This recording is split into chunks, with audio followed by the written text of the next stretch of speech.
This is Austin Real Estate Investing. Austin Real Estate Investing. We'll be discussing real estate investing in Austin, Texas, and bringing you experts from all different sectors of the real estate game. Your host, Jordan Moorhead, is a real estate agent and investor in Austin and is here to help you get started or to build your portfolio and explore new strategies.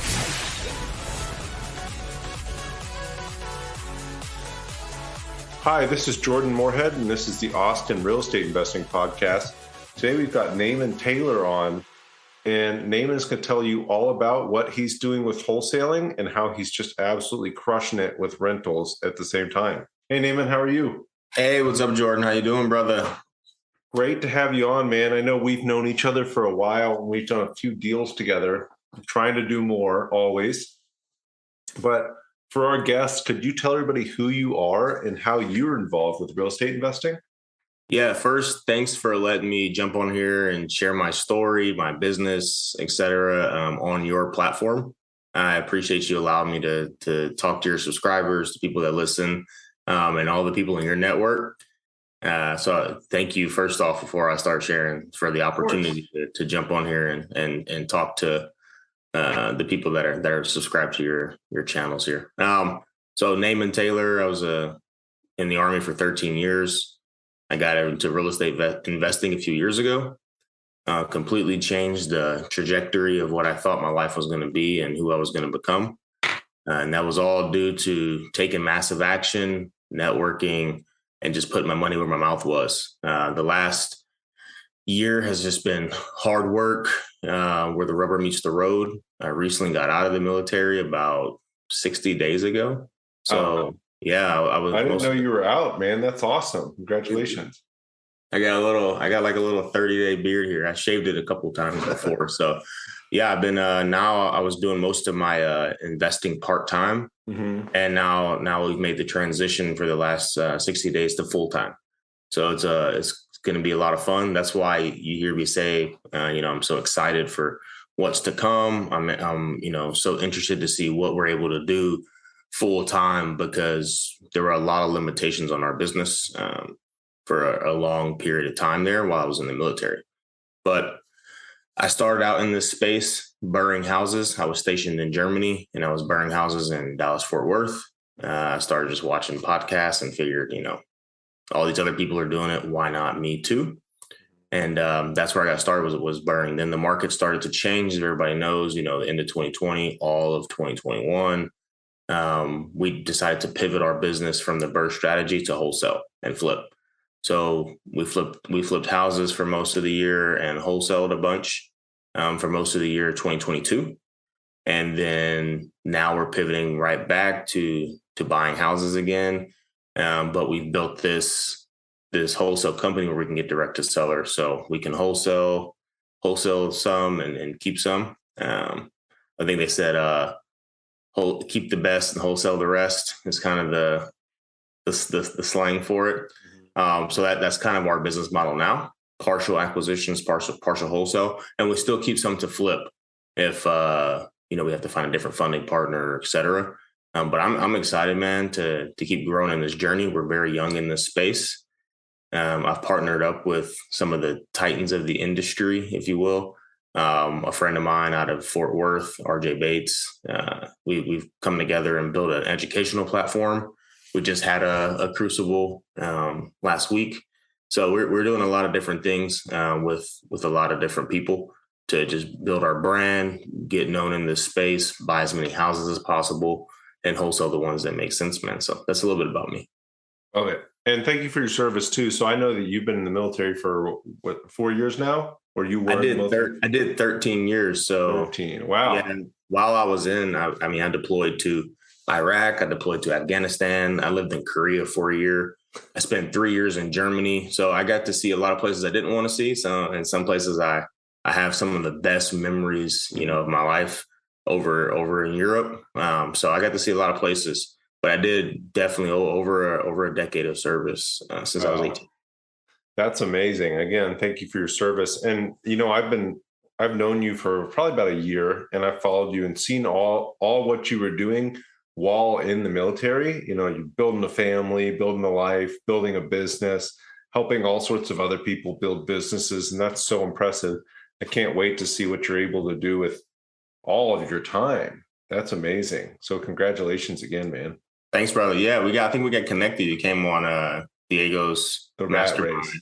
Yeah, came on Rat Race, and I was like, oh, let me reach out to Jordan, and then boom, now we're trying to do deals in Louisville, San Antonio. We did that. We did a deal in Round Rock. So, Austin deals. We're trying to do as many as we can. Yeah. So we'll keep sending them out, dude. But it was a really good. You were a great person to connect with and get to know, and this is going to be obviously a good relationship as these houses keep coming in later. And we'll make some more. The best friendships are the ones you can make money with. Yeah, no, it's all about who you know. You know, your network is your net worth. And that's why I love, connecting with groups like Rat Race, which is no longer. I know Diego's got another one going on. You've got your own thing going on now. But, just being around like-minded people, and you vibe and you find those connections, and you're able to do business and have a good time, and, just really meet some awesome people. So I know we've talked about a lot on this podcast, the power of masterminds and the power of networking, and even just going to meetups. Like, there's free meetups where you live, where there's people like Naaman that go to these meetups, and you might meet somebody. I tell people all the time, I've been to conferences where I've paid $600 or $700, and then I walk in a local meetup and that same dude is speaking at the free meetup. I'm like, man, I just paid $700 and flew across the country to see this guy. Yeah, there's a lot of power in community. So one thing that I've been able to build in the last year is that sort of community, and we call it the crew, CRU, the crew, and we have over 100 wholesalers and investors inside this community. We bring in some of the biggest names in the industry to speak to our community, so you can stay up to date on the information. I know in the next 30 days we have Eric Brewer, Steve Trang. Who else is coming on? I mean, there's a few other folks. I don't have the schedule right in front of me. Jamil Damji is coming on. Like, we have a bunch of cool people that are in the wholesale space, investor space, that come on, share their story, how they did it, their strategies, and it's all part of community, because I love talking to people, helping people do their first deal. So that's kind of one of my passions. And I think there's such a there's this scarcity mindset there can get in the way that, hey, if I help this person, I'm losing out.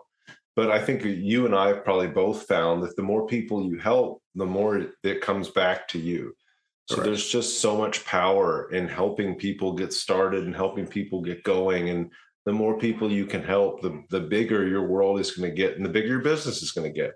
So, on that point, I think a question I see all the time, and I get asked sometimes, although I'm not a wholesaler, people always say, hey, I hear about this wholesaling thing.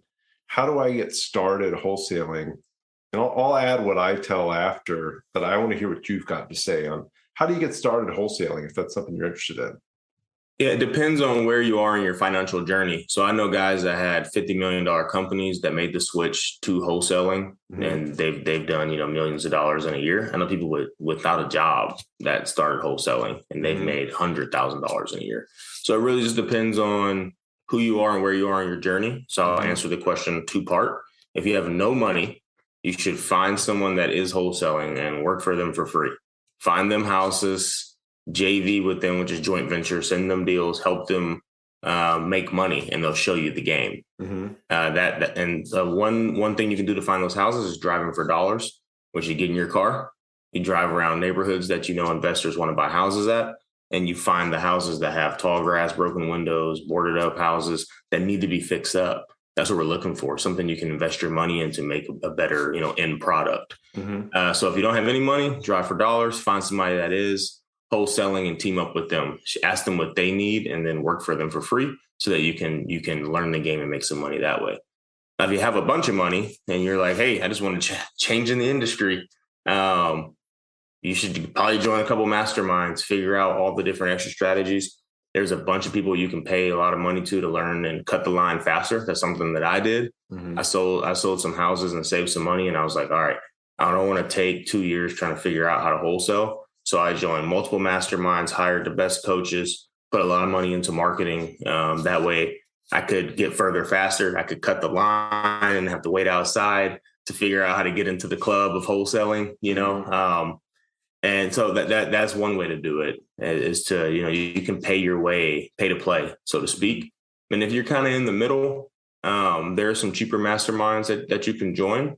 But if you don't have a lot of money to spend on education, I would say spend money on marketing and then learn from your mistakes. Mm-hmm. Yeah, no, I think that's such a good way to look at it. Is just the different, where are you starting out? Yeah. And this is where you go after that. So I think a lot of people that I hear say, hey, I want to get started in wholesaling so I can buy rentals. And, a lot of times I don't see these people ever transition to buying rentals. They're just running through that hamster wheel of wholesaling, which is like being a realtor too. It's tough. Lots of people get started being a realtor because, I want to get into real estate investing. I'm going to start being a realtor. In reality, they don't really have anything to do with each other. Right. And you see a lot of these realtors, and this is a big passion of mine, is helping realtors invest. You see a lot of these realtors not investing, which you've got a great career path to make it happen, not to mention the tax benefits you can get as a real estate professional. But I've seen you really not even transition, but buy a lot of houses. And you're doing really well with that. So I want to congratulate you on that. You're an anomaly that's taking advantage of the asset class you're working in.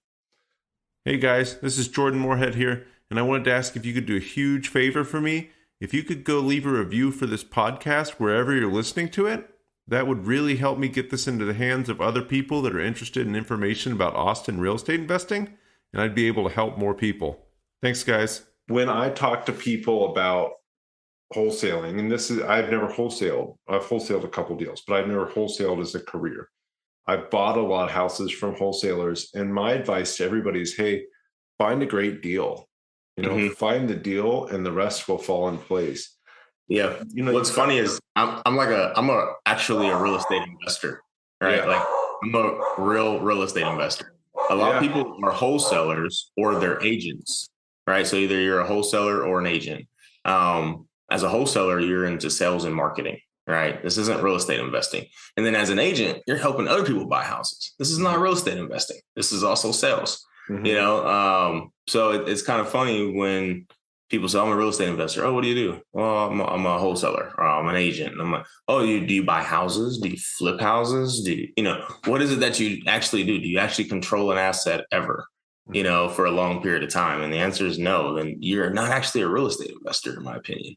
And so, I try to tell people all the time, I say wholesaling isn't necessarily real estate investing. It's learning sales and learning how to market. And just so happens that the thing that you're marketing and selling is house contracts, not actually houses.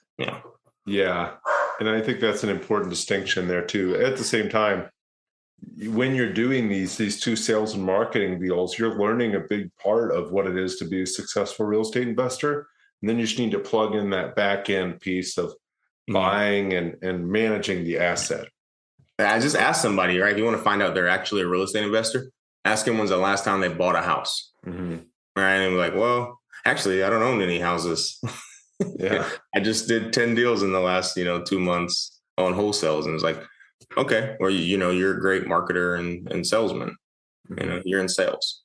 Yeah. And there's nothing wrong with that. But I think we would both encourage people to buy the assets too, because that's where you're going to build real wealth and passive income, which everybody needs both of those. And that hamster wheel, if you're just on the hamster wheel, at some point in time, if something happens, or, if your hamster wheel stops producing so much results, then you're in a bad position.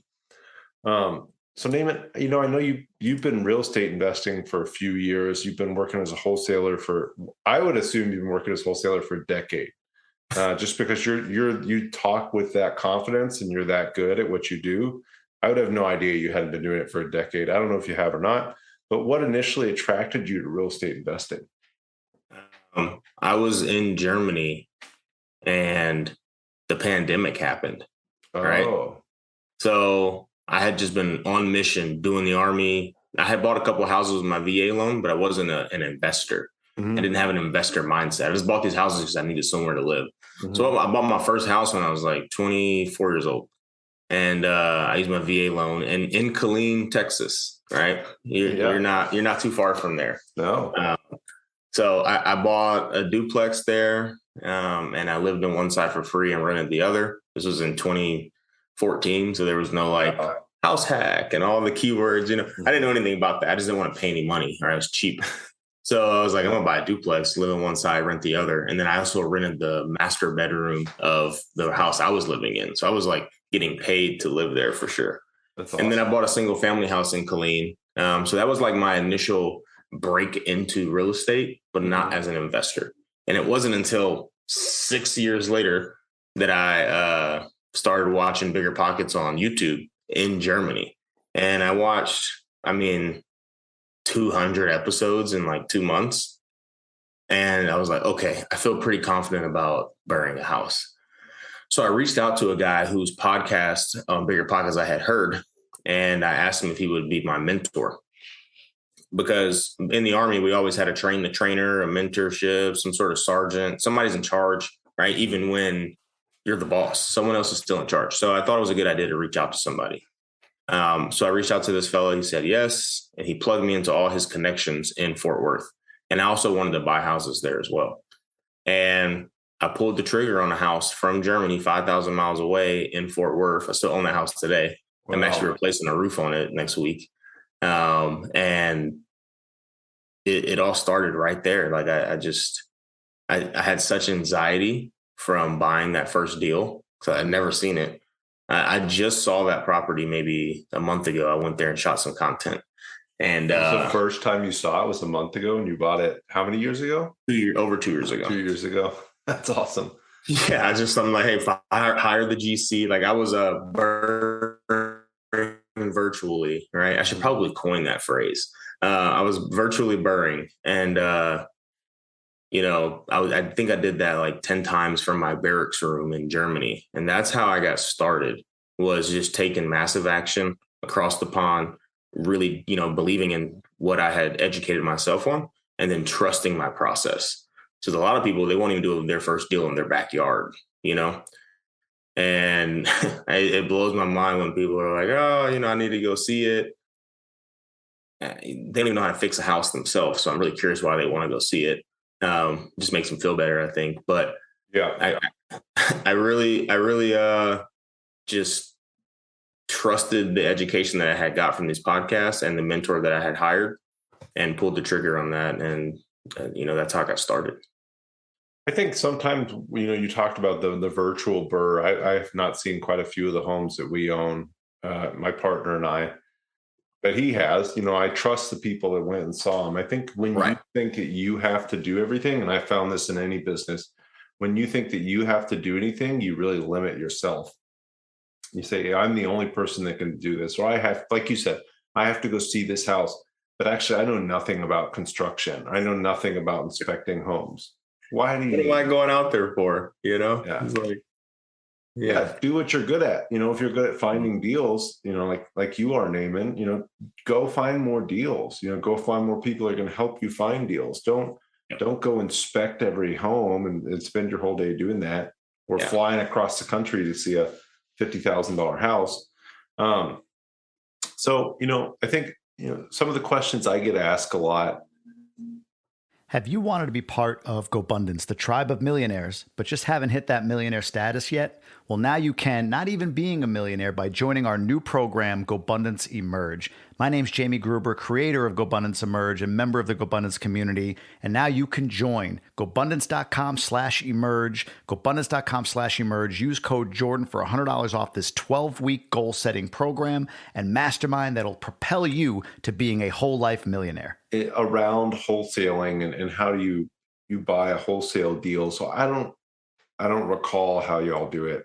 I know a lot of people are saying, hey, here's the ARV, here is the construction cost, and this is what you can buy it for. So how do you figure those numbers out as a wholesaler? That's a question I get asked a lot. Or I see these really bad wholesale deals from people. They're like, it's $30,000 for the rehab. I'm like, no, that's $80,000.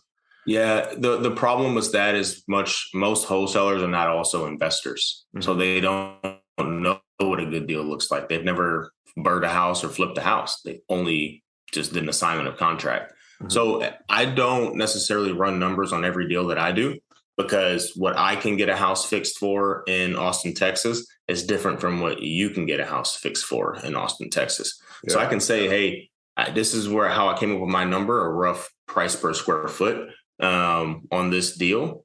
But it's not for me either to do your homework on the rehab. Exactly. Right?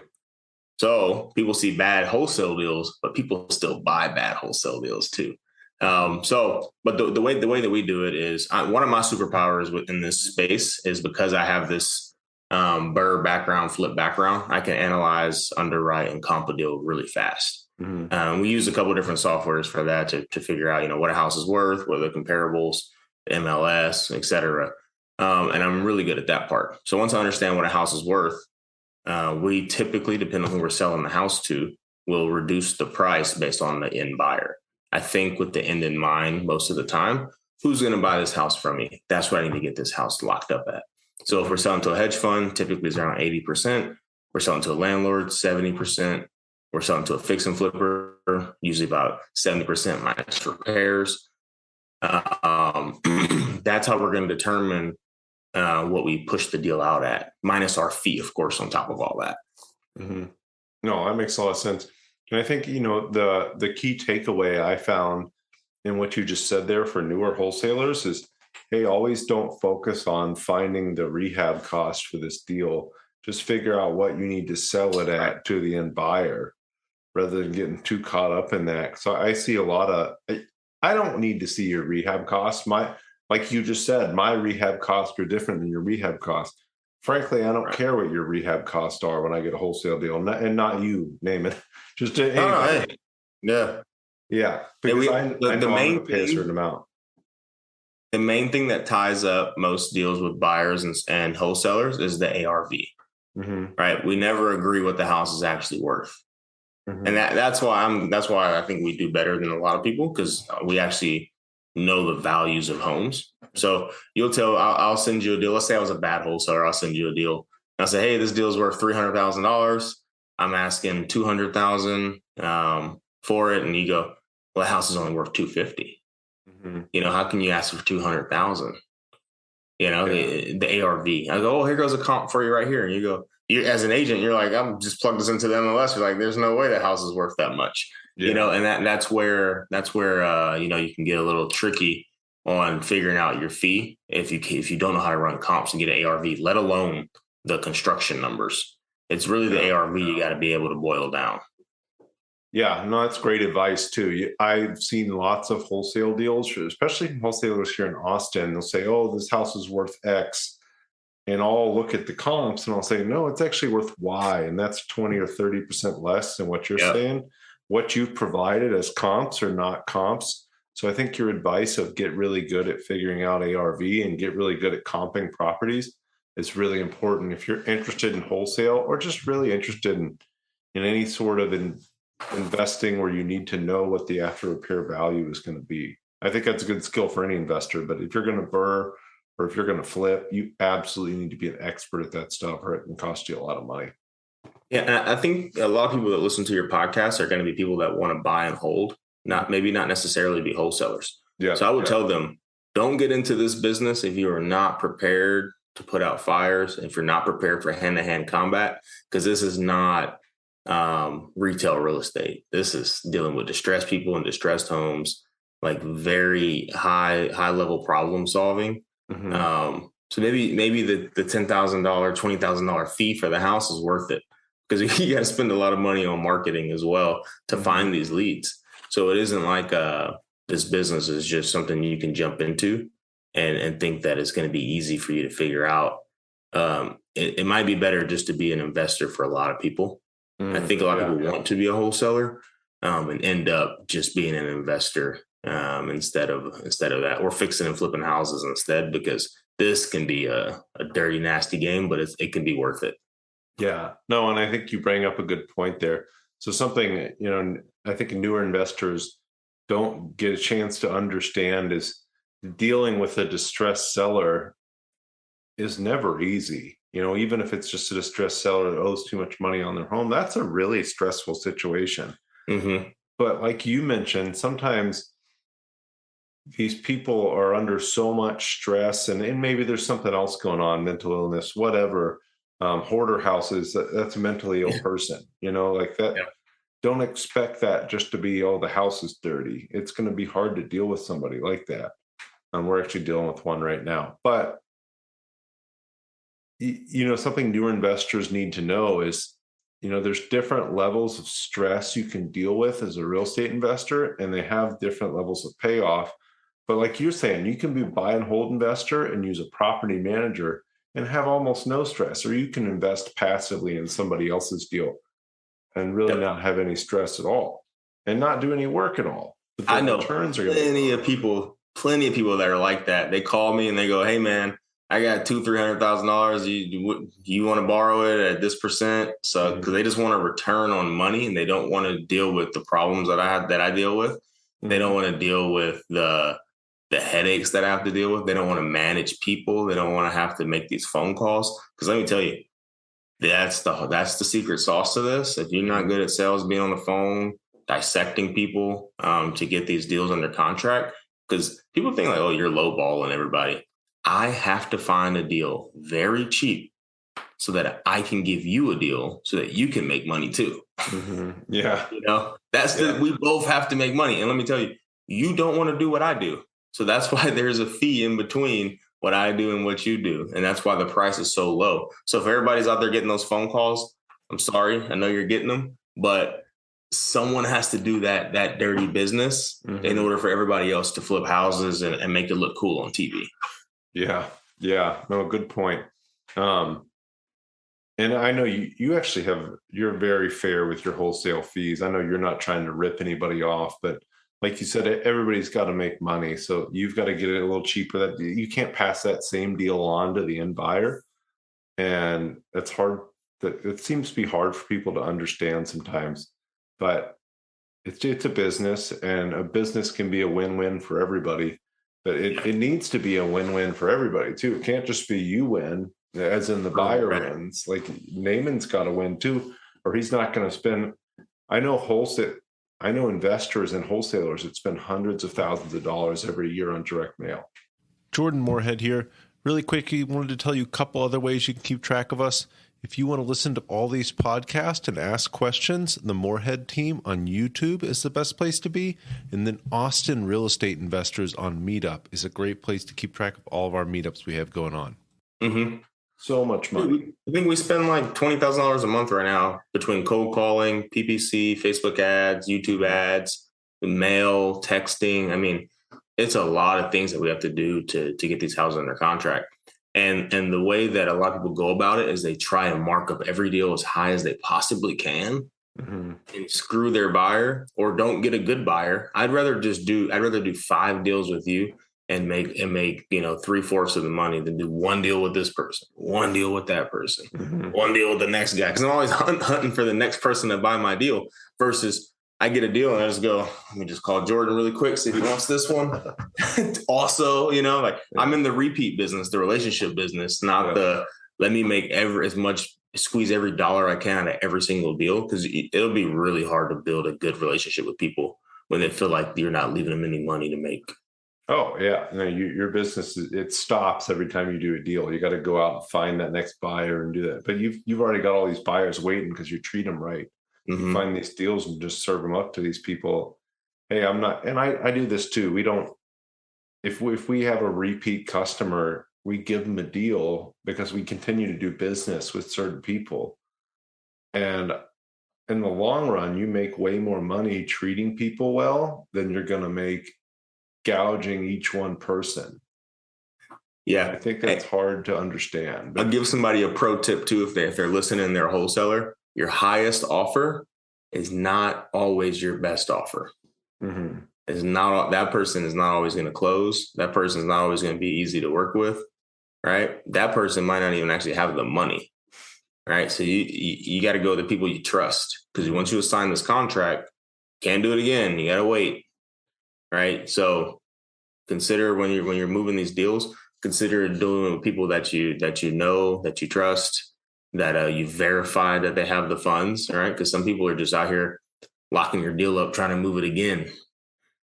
So I couldn't tell you all the crazy things that have happened over the last year with all these different new buyers and highest offers and stuff. It's crazy. So pro tip, go with the people you know, go with people you can trust.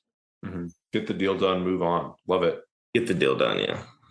So Naaman, you talked a little bit about Mastermind you have going. What's next for you? You know, obviously you were in the military for 13 years. You were building a business while you're in the military. You're doing some burrs, you're doing some flips, you're doing some wholesale. I know you're buying a lot of houses, but what's next for you? Where are you going with your business here? Yeah, I'm excited, man. Going from soldier to CEO full time, like this is something that I haven't done yet. So I'm kind of making these footprints in the sand as I go. Mm-hmm. This path hasn't been walked before. So I'm really excited to see each direction that I'm being pushed and pulled in and seeing where this takes me. But I know we're having our baby in a week. And, wow! Congratulations. Thanks, brother. And me and my business partners just moved here to Oklahoma. They used to live in Italy, so they just got here. So now we're all finally in one room working together. And then we'll be moving to Fort Worth, Texas, and calling that place home here in the next few months. Hopefully, I think I should get a pre-approval letter today. We're actually going to buy something retail because we want some speed on it. Mm-hmm. Usually, I would go so against that with my wife. You know, we need that done. Mm-hmm. So getting to Fort Worth, teaming up with RJ Bates on the education and getting to know him and help him with his operation, building our business, growing our brand in the next year. I mean, people always ask me, what's your 1 year, 5 year, 10-year goals? And I'm like, this game changes every 6 months. It's really hard to set goals. I set some. I have them. I look at them right here. We had this at the Rat Race event at the end of the year. The goals I set at the end of last year, we crushed most of them in like the first quarter, second quarter. And I look back and I'm like, I need bigger goals, and not that it will take me longer to do, but bigger goals. And I need to reassess my goals quarterly because everything changes all the time. I mean, this is even a different market 6 months ago. I'm not even living in the same city. I'm having another baby. My partners are here, so you have to learn how the ebbs and the flows, learn how to pivot and move throughout your business and industry if you're a business owner. So I try not to set too many hardcore plans. And I try not to put blinders on myself because there's always good opportunities. But we are going to be growing this wholesale business. I want to buy like 30 houses next year, maybe more. Me too. Me too. Yeah, dude. So I'm looking to grow the portfolio, build our business, and just really make a staple on this industry. Love it. Yeah, and I think you touched on something too that I didn't do for a long time. With goals. I've always been a goal setter, not always, but at least for the last 10 years, I've been a goal setter. And for a long time, I set goals that they were a little out of reach, but were pretty easy to reach. At the time, I remember I was looking at I do the Miracle Morning in the journals in the morning, mm-hmm. or whatever. I keep all of my journals, and I was looking at one, and one of my goals 7 or 8 years ago was to buy a duplex. And of course did that. But at the time, it seemed like such an out of reach goal, but I don't think I had the mindset to think bigger. Yeah. And it was only more recently, I started setting these really big goals, and I have no idea how I'm going to get there. And that's okay. But I liked what you also inferred there that, hey, I don't know where I'm going to be in 3 months or 6 months, but I have a general idea where I'm going. And I know you're the type of guy that just puts in the work every day and makes it happen. And I don't know if that's from the military, if that's just your personality, but that's so important just to take those steps every day, get better every day, and make progress every day, and keep building and keep grinding to get to that big end goal. If you don't do all that in between, you're never going to get there. And let me explain this to people really quick here.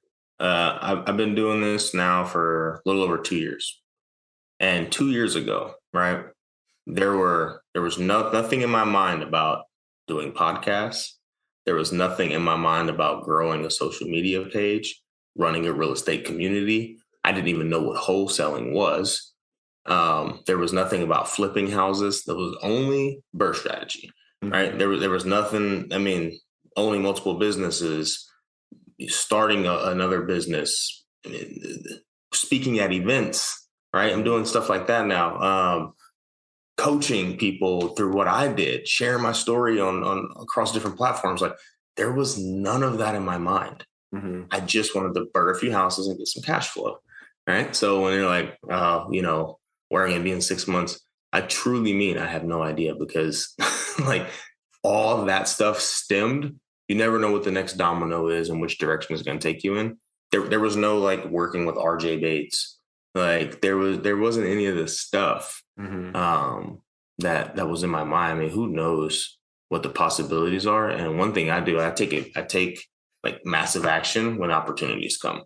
So when I see an opportunity, I don't blow opportunities, man. That's never been something where I was like, you know what, I kind of dropped the bag on that. That doesn't happen to me. I like make sure I make stuff happen. So whenever these things start popping up and appearing, I know that I'm gonna take full advantage of them. And who knows, man? This is gonna be crazy next year.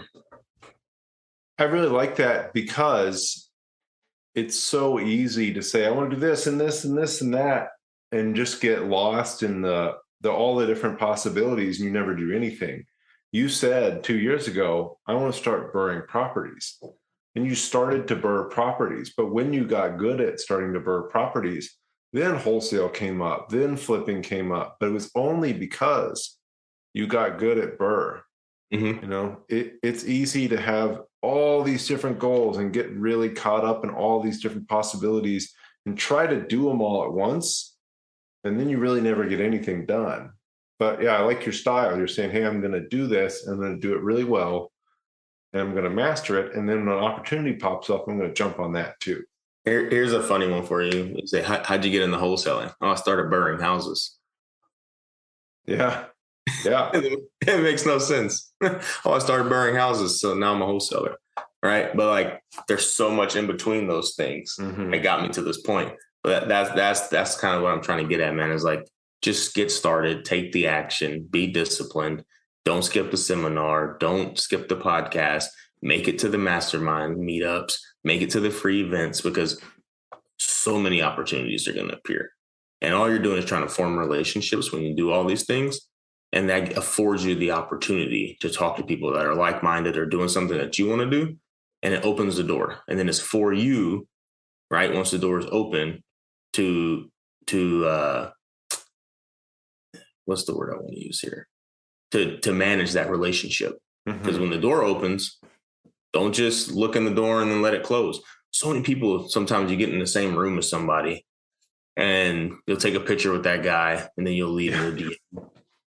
Like, hey, I saw you at the meetup. I just want to ask you, you know, this, and this. I'm like, man, they're in the room. Just go ask now, right? Don't miss that opportunity to manage this relationship and open the door for this relationship to happen. Yeah. So. No, that's a great lesson on building relationships. And you kind of talked about putting the cart ahead of the horse too. You know, I'm going to start doing all these other things, which was wholesaling, before I figured out how to invest in property. I always tell people, you know, I talk to tons of new investors every week. Just what I do as a realtor that works with a lot of investors, and they say, okay, hey, I want to do all these things. I'm like, hey man, just start house hacking. Buy a duplex like Naaman did. Buy a duplex for your first property. It's super, super easy, and it's super cheap and low risk. You don't have to do much. You get a VA loan or an FHA loan. You just move into the property. You've lived somewhere before, right? You've lived in an apartment. There you go. You know, you're set. But yeah, no, great advice. I think we could probably talk for a few hours, Naaman. But I have a few other questions for you here, and I'm going to let you go. Do you have a favorite business or mindset book that you like to recommend to people that are saying, hey, Naaman, I want to get into real estate investing, or I want to get into wholesaling? And maybe I've been in the military for 13 years and I don't know what to do. Yeah, I give people a book that I really like, because everyone knows like the books to go buy, right? If you click on one, then you may also like is going to pop up. So you're going to get all the books you need by, you know, the most obvious books. Yeah. One book that I like to recommend to people is Shoe Dog. And I don't think you like that book. Yeah, not enough people have read that book and recommend it. But one of the great lessons in there is it really shows you how to bet on yourself. Because he was spending, I mean, he was just doubling down everything he made back into his business to grow it as much as possible. And I love betting on yourself now, because I had never done it for 13 years. I'd never really bet on myself. I joined the Army and I just kept being in the Army. And now I'm betting on myself, and I'm taking massive swings at stuff because I just believe in what I'm doing, believe in the hard work. And that's a lesson that you can learn from that book. Yeah, that's an amazing book. And the confidence you talk about there is so important. Because if you're not going to bet on yourself, how do you expect somebody else to? And on the same coin, I answered a question today on somebody's social media feed. They said, "What's the best investment you've ever made?" And I said, "Investing in myself." And you've talked a lot about seminars and masterminds, and I know for both of us that's so important. Yeah, I've spent hundreds of thousands of dollars on masterminds, getting into the right rooms, just getting more and more education, because you can always make more money and get money back. And when you run out of money, you can go right past zero. Jim Rohn says that. He says, we used to only be able to go to zero. Now you can just skate right past it. And you can go into debt with like credit cards, and then you can just go bankrupt if you need to. But if you learn all these things, you forever can know how to make money. You can forever now know how these strategies can make you money. So, I mean, I'm not irresponsible to the point where I'm going to go bankrupt or anything, but spending time with high quality people, getting deep relationships with people that are worth hundreds of millions of dollars and future billionaires, getting in those rooms, listening to those conversations, networking with them, becoming one of those people is important to me. So I have to surround myself with those people. And that's why I've spent so much money to get the proximity to the people that I want to be present with. Because the proximity is power, man. The proximity is power. It's incredible.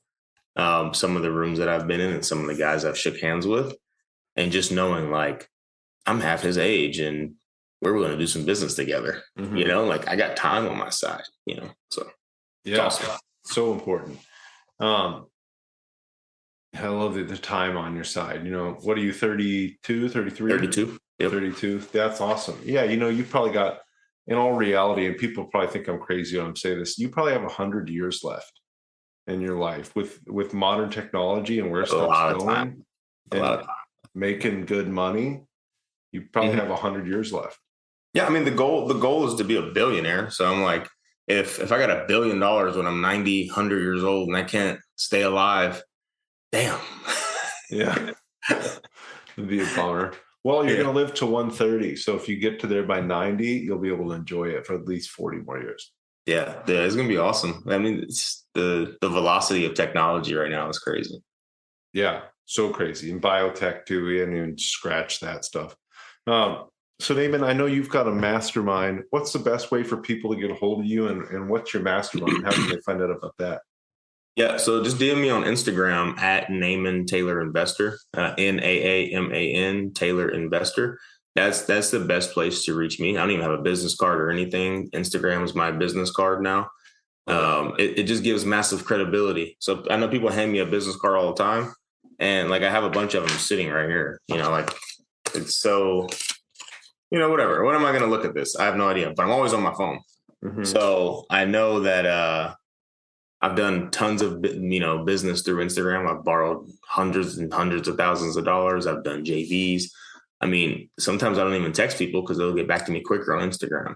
So I use Instagram now for most of my communication. And that's where you can get information for the mastermind, join the crew, come to a Crucible. I mean, we show people how to wholesale virtually nationwide. And we do it at a really affordable price, because when I got into this game, I paid a lot of money to learn some real simple stuff.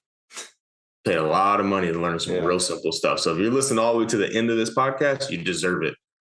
Send me a DM that says Austin. If you listen to this, send me a DM that says Austin, and I'll waive like a sign-up fee and hook you up if you waited this long. I want to be on that buyer's list for all those guys in there. You're going to hook me up with the buyer's list for the Crucible. Yeah, I got you. I got you, man. We'll connect. We'll have you come in and talk to the group a little bit. Tell them what you're looking for. Absolutely. Love to do that. Naaman, real quick, I know you've been to Austin a couple times. I know that you're not from Austin, but a question we always ask here on the podcast is, what's your favorite restaurant in Austin? Where was your favorite spot you went to when you came to Austin last time? I spent a lot of time in Austin when I lived in Killeen, and I still go down to Killeen very often, and we go to Austin a lot. There's a few places that come to mind. My favorite one, that's tough. Mm-hmm. I'm a big steak guy. So, I mean, there's a couple. Eddie V's probably is a place that I like to go eat when I come down there. I like getting the crab cakes and then a good steak and a good glass of wine. So probably Eddie V's is one of my favorite places there. Awesome. Great spot. Great location. All right, Naaman. Next time you come in town, we need to go there. But definitely stay in touch. Guys, follow me on Instagram at Jordan_Moorhead. Follow Naaman on Instagram at Naaman Taylor Investor. We'll have all his info here in the show notes. But definitely reach out to him and DM him Austin, and he'll get your sign-up fee waived for the crew. Thanks, brother. I appreciate that, man. All right. Thank you. Great to have you on and great to talk here again. All right, brother. Hey, can I share one more thing? Maybe we can edit this. Yeah, of course. Oh, I try to get this out as much as I can. It didn't work its way in here, but it's inevitable that we're all going to make 7 figures once you learn the game, and maybe even 8 figures for some of us. Mm-hmm. But one thing that I try to implement into that, and not just about money, is ask yourself, are you not just a 7-figure earner, 8-figure earner, but are you an 8-figure husband? Are you an 8-figure father? Are you an 8-figure friend? Right? So don't just get caught up with the money. It's not about just making money. It's about living a good life. If you can live a good life by being that 8-figure husband, father, and friend, the things you can do is inevitable. The people you have around you is going to be amazing. So everybody out there, live an 8-figure life. Don't just try to earn 8 figures. I love that. And that's why I love GoBundance so much. So, Naaman, we kind of met through GoBundance. I met Diego through GoBundance. Mm-hmm. I met you through Diego. But yeah, that's why I really love GoBundance, because it's not just about money. Everybody says, oh, that mastermind's about real estate and money. I'm like, that's a small piece of it. Yeah. It's about, like you said, living an 8-figure life, being a great spouse, being a great dad, being a great friend, being great to your family, being great to your body. There's so much of that. I know both of us love to be in the gym. Like, there's just so much that you can do outside of just making money. Mm-hmm. It's cool. It's important. It's a big part of, why we do what we do. But man, there's so much more to this than that. So just implement that into all facets of your life and lifestyle, and you'll live a good life. All right. I love that piece. That's a great way to end the episode. I'm going to leave that right there if you're okay with it. Let's do it. Let's wrap it up. Good to talk to you, Naaman. Talk to you here soon. All right. Later. Bye.